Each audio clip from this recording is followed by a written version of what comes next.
राजस्थान में मुख्यतः ये बात है कि राजस्थान में हर 10 कोस में बोली और भाषा बदल जाती है। तो राजस्थान का खुद का भी जो अध्यापक जो है वो भी अगर एक क्षेत्र से दूसरे क्षेत्र में पदस्थापित होता है तो उसके लिए भी वहाँ की जिस क्षेत्र में वो पदस्थापित है वहाँ की लैंग्वेज को समझना कई बार मुश्किल हो जाता है। तो बच्चा जो स्कूल में आ रहा है तो उसकी जो मातृभाषा है उसमें और जो हमारी स्कूल की पढ़ाने का जो माध्यम है उसका जो गैप है उस गैप को ब्रिज करने के लिए हमारा ये पायलट है। तो ये एक हमारी पुस्तक है, इस पे लिखा हुआ आओ बढ़ो। तो ये वही है जिसको हम कहते हैं आओ पढ़ो। डूंगरपुर की बात करें तो डूंगरपुर और सिरोही दोनों जिलों के लिए किताबें सेम नहीं है, क्योंकि सिरोही में जो है वो गरासिया भाषा जो है वो प्रयोग में लाई जाती है, डूंगरपुर में वागड़ी। तो वागड़ी में हमने चुटकुले दिए हुए हैं, उसमें मुख्य शब्द दिए हुए हैं, शब्दावली दे रखी है, चार्ट दे रखे हैं। ये है कि शिक्षक भी उसकी भाषा को समझे और पहली और दूसरी तक उसको पुनः हिंदी की ओर जो हमारी भाषा है उस ओर ले जाए। नई शिक्षा नीति के तहत राजस्थान में शिक्षाओं में कई सारे नवाचार हैं जो देखने को मिल रहे हैं। अब राजस्थान में SCERT हैं जिनके द्वारा कई सारे बदलाव हैं जो किए जा रहे हैं। जो आदिवासी इलाके हैं जहां पर अलग अलग जो बोली हैं उन बोली के अनुरूप जो किताबें हैं, जो पाठ्यक्रम है वह भी तैयार किया गया है, जिससे कि जो धरातल पर जो शिक्षा है उसको लागू किया जा सके। जो बच्चे हैं जो वहाँ पर पढ़ाने वाले हैं वह उस स्थानीय जो भाषा है उनको समझ सके, उनको समझने के साथ हिंदी और जो इंग्लिश है उस भाषा को भी समझ सके। हमारे साथ निदेशक हैं श्वेता पगेड़िया मैम, जिनसे हम बात करेंगे कि किस तरह का पाठ्यक्रम मैम जो विशेष रूप से लाया गया है नई शिक्षा नीति के तहत। देखिए, नई शिक्षा नीति में इस बात पे जोर दिया गया है कि बच्चा जो है वो अपनी मातृभाषा जो है उसमें पढ़े। और वैसे राजस्थान में मुख्यतः ये बात है कि राजस्थान में हर 10 कोस में बोली और भाषा बदल जाती है। तो राजस्थान का खुद का भी जो अध्यापक जो है वो भी अगर एक क्षेत्र से दूसरे क्षेत्र में पदस्थापित होता है तो उसके लिए भी वहाँ की जिस क्षेत्र में वो पदस्थापित है वहाँ की लैंग्वेज को समझना कई बार मुश्किल हो जाता है। बच्चा जो छोटा बच्चा स्कूल आ रहा है उसके लिए अगर उसको उसकी मातृभाषा में सीखने को मिलता है तो स्कूल का जो वातावरण है उसमें खुद को एडजस्ट करना उसके लिए बहुत ईजी हो जाता है। और मेरी राय में कोई भी चीज़ जो है वो उसको सीखने के लिए रुचि सबसे अहम है। तो बच्चा जो स्कूल में आ रहा है तो उसकी जो मातृभाषा है उसमें और जो हमारी स्कूल की पढ़ाने का जो माध्यम है उसका जो गैप है उस गैप को ब्रिज करने के लिए हमारा ये पायलट है। 1 साल का हम इसका सफल पायलट को हम चला चुके हैं और इसमें हमने अभी हम डूंगरपुर और सिरोही 2 जिलों में 100 स्कूल्स में हमने इसको चलाया है। इसके जो हमने आफ्टर इफेक्ट्स की जो स्टडी करी है उसमें भी हमने ये देखा है कि जिन स्कूल्स में ये लागू नहीं है उनमें और जिन स्कूल्स में हमने लागू किया है उन बच्चों के सीखने के जो प्रतिफल सीखने के जो उनकी जो स्पीड है, उनके जो रिजल्ट्स हैं वो बेटर हुए निश्चित तौर पर और बच्चों में कॉन्फिडेंस भी आया है। और दूसरा, थोड़ा शिक्षकों को भी इससे ये फ़ायदा है कि वो भी वहाँ की स्थानीय भाषा को समझ पाते हैं। हमने सभी जिलों जो लोकल डायलेक्ट है उसके विषय के विशेषज्ञों विद्वानों से चर्चा करके हमने इनकी शब्द सारणी बनाई है और शब्द सारणी को हमने ऑनलाइन कर भी दिया है, जिससे भी बच्चा जो है उसमें तीनों चीज़ें सीख सकेगा कि उसको ये पता है कि मेरी भाषा में इस शब्द का ये जो शब्द है उसका हिंदी में ये मतलब है और इसका अंग्रेजी में ये मतलब है। जैसे एग्जाम्पल के तौर पर मैं आपको दिखाऊँ तो ये एक हमारी पुस्तक है, इस पर लिखा हुआ आओ बढ़ो। तो ये वही है जिसको हम कहते हैं आओ पढ़ो। तो बढ़ना इज पढ़ना। तो बेसिकली बच्चा जब आ रहा है तो उसको उसकी भाषा में अगर हम सीखने के लिए, बोलने के लिए या पढ़ने के लिए देंगे, इवन शुरू में जब बच्चा स्कूल में आता है तो उसके लिए कोई भी चीज़ जो है वो रीडिंग फ्लुएंसी से पहले वो सुन करके समझता है। तो हम अगर उसको हिंदी में या इंग्लिश में कोई कविता, कहानी, कोई चीज़ सुनाएंगे तो उसको उसका पूरी तरह मतलब समझ में नहीं आएगा। जब तक उसको मतलब समझ में नहीं आएगा तब तक वो उससे कनेक्ट नहीं कर पाएगा। ये जो किताबें हैं इनमें स्थानीय भाषा में, जिस भाषा में बच्चे बोलते हैं, जिस भाषा में उनका जिस परिवेश में उनका बड़ा होना जो है वो प्रक्रिया चल रही है, जिस भाषा को उनके पेरेंट्स बोलते हैं उस भाषा में जब हम उनको कहानी सुनाते हैं तो उनको उसमें बड़ी रुचि आती है। और उसके साथ साथ टीचर के लिए भी हमने गाइड बुक बनाई है कि जिसमें जो हमारी स्कूल शिक्षा है उसके साथ किस तरह से इसको हम MLE को अलाइन कर लें और जिसके आधार पर बच्चे को आगे बढ़ने में मदद मिले। नवो वायरो करके हमारी जो टीचर्स के लिए गाइड बुक है, जिसके बेस पर टीचर्स को भी हमने ट्रेनिंग्स दी हैं। SCERT से हमने SRGs बनाए और फील्ड लेवल पे सभी टीचर्स को ट्रेनिंग दी गई है। और इस पायलट का दूसरा सफल वर्ष जो है वो चालू है और इसी आधार पे नई शिक्षा नीति का जो मंतव्य है उसके आधार पे हम जो है SCERT की तरफ से नए नए नवाचार करते हुए आगे बढ़ रहे हैं। मैम, इसको कितने जिलों में भी लागू किया है और आगामी कितने जिलों में इसको लागू करने की तैयारी कर रहे हैं आप? अभी देखिए पायलट प्रोजेक्ट के तौर पे हमने इसको सिरोही और डूंगरपुर के 100 विद्यालयों में लागू किया है। अब इसकी जो स्टडीज़ हैं वो हम अभी आगे शासन को भेजेंगे और निर्देशानुसार आगे जो है इसको लागू करने की कार्रवाई की जाएगी। तो इसको बनाया गया है तो कैसे उसको बनाया गया, लोकल लैंग्वेजेस को उसको साथ जोड़ा गया है क्या इसमें?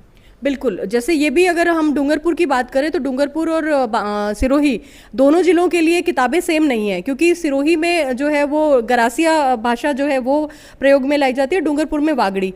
तो इसी आधार पे अन्य जिलों में भी जब इसके बारे में हम कार्रवाई करेंगे तो वहाँ की जो स्थानीय भाषा है, और अभी जब तक ये लागू नहीं होता है तब तक के लिए हमने एक शब्दकोश बनाया है, शब्द सारणी जो है उसको पढ़ के जो अध्यापक है उसको पता चले और बच्चे को भी पता चले कि भाई मैं मेरी भाषा में किसी जानवर को, किसी वस्तु को, किसी भी चीज़ को जिस शब्द के से मैं संबोधित कर रहा हूँ उसका हिंदी में क्या मतलब है, उसका इंग्लिश में क्या मतलब है। तो इससे भाषा को समझने में जो है वो बच्चे को मदद मिलेगी, और शिक्षा जो है वो समझ पे आधारित ही चीज़ है। अगर उसकी रुचि विकसित होगी तो निश्चित तौर पे स्कूल आएगा और आगे से आगे और ज़्यादा सीखना, क्योंकि जिज्ञासा ही वो चीज़ है जिसने मानव को इस मुकाम पे आगे पहुंचाया है। तो अगर हम उसकी रुचि जागृत करेंगे तो निश्चित तौर पे फिर वो अपनी जिज्ञासा के समाधान के लिए स्कूल आएगा और जुड़ेगा। धन्यवाद। तो देखिए जिस तरह से राजस्थान में जो नई शिक्षा नीति है उसके तहत जो पायलट प्रोजेक्ट्स हैं उसको शुरू किया गया है डूंगरपुर, और जो सिरोही हैं उसमें इसको शुरू किया गया क्योंकि वहाँ पर जो बोली है, स्थानीय बोली है, एक तरफ वागड़ी है तो एक तरफ जो गरासिया समाज के जो लोग हैं वहाँ पर सिरोही में रहते हैं, तो जो अलग अलग बोली है उस बोली के अनुसार जब शिक्षक एक जगह से दूसरे जगह जाता है तो जो बोली है वह उस बोली उनको समझ नहीं पाती है और जो शिक्षक और जो विद्यार्थी हैं उनके बीच तालमेल ना हो पाता है। तो ऐसे में उस तालमेल को बिठाने के लिए जो अलग अलग शब्दकोश हैं उनके आधार पर जो बुक्स हैं वह बनाई गई है, जिससे कि उस लोकल लैंग्वेज के साथ हिंदी और इंग्लिश को भी समझा जा सके। देखेंगे, मैं दिखाऊंगा जो किताबें हैं, जो अलग अलग किताबें जो बनाई गई हैं, जो उस भाषाओं के आधार पर बनाई गई है, चाहे हिंदी हो, चाहे इंग्लिश हो, या फिर जो वहाँ की जो लोकल लैंग्वेज है उसके आधार पर इसको बनाया गया है। देखिए मेरे हाथ में आप ये जो देख पा रहे होंगे, ये जो गरासिया जो वहाँ का जो समाज है, जो वहाँ की जो बोली है, उस बोली के आधार पर इसको बनाया गया है। जो शब्दकोश है उसमें कैसे देखिए हिंदी के जो शब्द है वहाँ की लोकल भाषा एक तरफ दी गई है, जैसे गाना लिखा हुआ है, तो दूसरी तरफ गाना यानी वहाँ की लोकल लैंग्वेज और जो हिंदी भाषा है उसको दर्शाया गया है। वणिया बने वाजतो बजते, देखिए आप जिस तरह से जो लोकल लैंग्वेज के साथ हिंदी को दिखाया गया है, जिससे कि शिक्षक भी उसको समझ सके और जो बच्चा है वह क्या कह रहा है इसको समझ सके। हमारे साथ सर हैं जिनसे बात करेंगे। सर, किस तरह का आपके नाम परिचय के साथ जानना चाहेंगे, किस तरह का ये प्रोजेक्ट्स हैं और क्या खास इसमें इस बार रहा है? मैं पीयूष कुमार जैन, उप निदेशक RSCRT उदयपुर प्रभाग 1 के अंदर हम MLE के तहत इस NEP 2020 को इस माध्यम से पायलट प्रोजेक्ट के रूप में इसको लगा रहे हैं। हमने इसके अंदर छात्रों को अन्य भाषाओं के लिए 17 तरह के अलग अलग फोल्डर दिए गए हैं। जैसे वागड़ी के अंदर जैसे हमने है तो वागड़ी में हमने चुटकुले दिए हुए हैं, उसमें मुख्य शब्द दिए हुए हैं, शब्दावली दे रखी है, चार्ट दे रखे हैं, जिसके माध्यम से बच्चा अपनी लोकल भाषा से हिंदी की ओर अग्रसर है। हमारा पूरा उद्देश्य ये है कि बच्चा अपनी इस घर की भाषा से हिंदी की ओर ट्रांसफ़र हो जाए, क्योंकि बच्चा जो शुरू में घर में आता है, घर से स्कूल में आता है, ऐसी परिस्थिति में वो घर की भाषा का उपयोग करता है। तो इस हमारा उद्देश्य ये है कि शिक्षक भी उसकी भाषा को समझे और पहली और दूसरी तक उसको पुनः हिंदी की ओर जो हमारी भाषा है उस ओर ले जाए। जैसा एक चुटकुला है वागड़ी के अंदर है, जिसमें बच्चों को थोड़ा उसी भाषा में उसको पढ़ाया जाता है। फिर टीचर्स उसको हिंदी के अंदर, डॉक्टर आज कोई मांदो नहीं है, आवी रही है, यानी डॉक्टर कह रहा है कि आज कोई भी बीमार नहीं आ रहा है, यार कोई तो आवी जाए मरीज, डॉक्टर साहब जरा हमारी रिपोर्ट चेक कर जो। इसी तरह वो बोलता है, डॉक्टर एक मरीज आता है कि डॉक्टर मेरी रिपोर्ट चेक करें, तो डॉक्टर कहता है ओ थारी तो किडनी फेल थी, यानी उसकी किडनी फेल होगी। तो तुरंत ही वो जो मरीज होता है, दत्त किडनी था हमारी फेल था ही सके नहीं, किडनी तो हमारा कभी स्कूल गई ही नहीं। तो इस तरह के चुटकुलों के माध्यम से बच्चों को स्कूलों में जोड़ा जाता है। सबसे बड़ा इसमें इनपुट हमारा ये जो हमारा पहले साल का जो पायलट प्रोजेक्ट रहा, उसमें छात्रों की उपस्थिति बहुत बड़ी है।